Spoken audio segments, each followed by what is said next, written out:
श्री कृष्ण। जय माताजी। हर हर महादेव।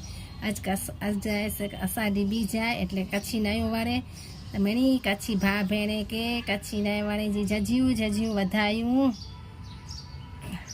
હાલો આજે આપણે અષાઢી બીજ એટલે કચ્છી નવા વર્ષ વિશે થોડુંક ઇતિહાસ જાણશું। જય શ્રી કૃષ્ણ। અષાઢી બીજ એટલે કે કચ્છી નવું વર્ષ ઉજવણીનો ઇતિહાસ આ પ્રમાણે છે। મરુ મેરુ અને મેરામણ જો પ્રદેશ પ્રાચીન કચ્છનું આજથી નવું વર્ષ શરૂ થયું છે। રણ દરિયો અને ડુંગરનો પ્રદેશ આજે વિકાસના પંથે આગળ વધી રહ્યો છે। અષાઢી બીજ એટલે કે કચ્છી પરંપરાનું નવું વર્ષ કહેવામાં આવ્યું છે।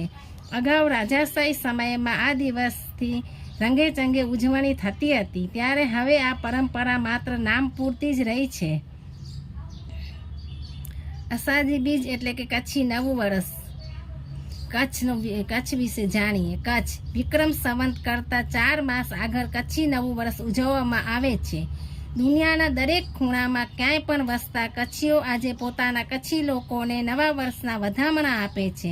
કચ્છભરમાં લોકો આ દિવસને હર્ષોલ્લાસ સાથે આવકારે છે। અષાઢી બીજના દિવસે મેઘરાજાના સુકન થાય તો ઉજવણીમાં 4 ચાંદ લાગી જાય છે। અષાઢી બીજની અનોખી પરંપરા પાછળ ખેતીની વાવણીના હળ જોડવા, દરિયામાંથી સાગર ખેરુઓનું પરત આવવું અને સૌથી મોટું જનજીવનનો જેના પર સૌથી મોટો આધાર છે તે ચોમાસાની શરૂઆતની બાબતો જોડાયેલી છે। કચ્છ એક અલગ જ પ્રદેશ છે, તેની આગવી જ અસ્મિતા છે। સૂકો રણ પ્રદેશ કચ્છ એટલે દરિયા દિલ પ્રદેશ। કચ્છી મારું ખૂબ જ પ્રેમાળ અને લાગણીશીલ હોય છે અને દર વર્ષે કચ્છી મારું અષાઢી બીજને કચ્છી નવા વર્ષ તરીકે ઉજવે છે। અષાઢી બીજ એટલે કે કચ્છી પરંપરાનું નવું વર્ષ કહેવાય છે કે વિક્રમ સંવત 1231માં જામ રાયધણજીએ કચ્છની સત્તા હસ્તગત કરી હતી। તે સમયથી અષાઢી બીજ તરીકે ઉજવણી કરવામાં આવે છે અને કચ્છી નવું વર્ષ ઉજવવામાં આવે છે। કચ્છના રાજવી ખેંગારજી ત્રીજાએ પોતાની જન્મતિથિથી કચ્છી પંચાંગ શરૂ કરાયું હતું।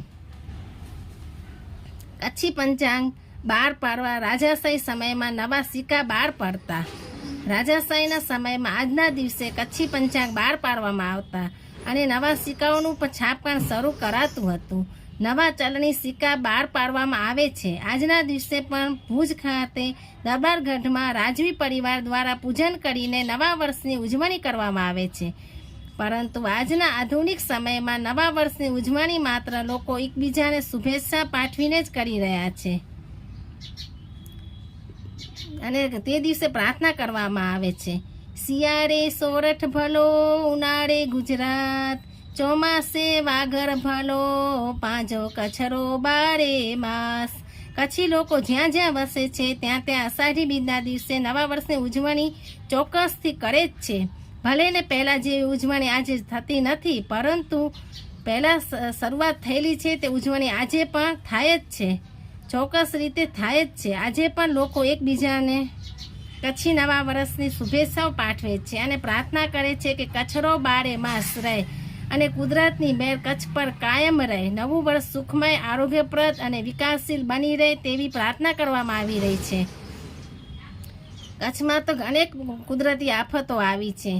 હમણાં વાવાઝોડાથી પણ કચ્છ બહાર નીકળી આવ્યું છે। કચ્છના લોકોને આ દિવસની શુભેચ્છા પાઠવીએ છીએ કે જે રીતે મહાસંકટ બિપોરજોય વાવાઝોડાથી પણ કચ્છ આજે બહાર આવ્યું છે, કચ્છી લોકોએ તેનો સામનો કર્યો છે અને રક્ષણ કર્યું છે, ત્યારે કચ્છીઓમાં હજુ પણ બોલાય છે જીએ કચ્છ કચ્છી લોકોની વાત જ શું કરવી। કચ્છી કહેવત છે ને કે કરે ભાગ ન દીબો તો કે કરે માઘ ન દીબો, કુદરત તો કે અસાંજે મનજો તાગ ન દીબો, દુશ્મન તોથી થઈએ તેમ એટલા ધમ પછાડા કર મથો દીબો, પણ અસાજી કચ્છી પાઘડી ન દીબો, કચ્છી પાઘ ન દીબો। કચ્છની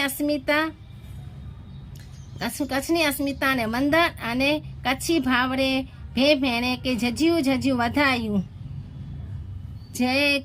જય શ્રી કૃષ્ણ। જય માતાજી। હર હર મહાદેવ।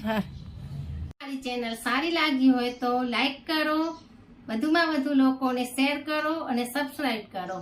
જય શ્રી કૃષ્ણ। હર હર મહાદેવ।